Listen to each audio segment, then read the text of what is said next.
In this culture and many cultures around the world, substance use has existed in various forms for millennia.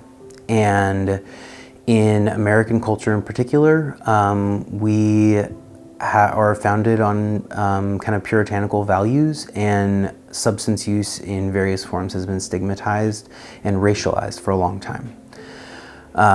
We had an experiment with alcohol prohibition in the early 1900s, which ended very poorly and ended in the midst of a lot of xenophobic violence and a lot of racialized violence, and ended in a lot of harm to communities in the form of kind of bootleg liquor. And I think the approach of prohibition has a lot of negative externalities that are really kind of epitomized by that experiment with alcohol prohibition.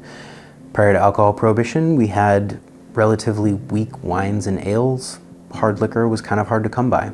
And once prohibition happened, we moved from beer and wine, which are large volume and require agricultural inputs and elaborate production processes, into kind of these bootleg liquors, which contained a lot of harmful contaminants and were very, very potent, which led to a lot of social problems, and people were drinking in secret, and that pushed people's alcohol consumption into the underbelly of society and into relationship with crime. And I think what we're experiencing now with fentanyl is a similar kind of trajectory.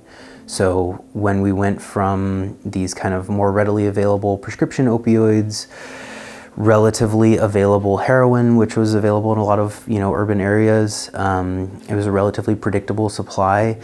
And with kind of this, the war on drugs that we've been propagating over the past several decades, we've squeezed that supply, and by implementing these kind of punitive measures, we've pushed the drug trade kind of further into the shadows and into kind of these, criminal spaces of society.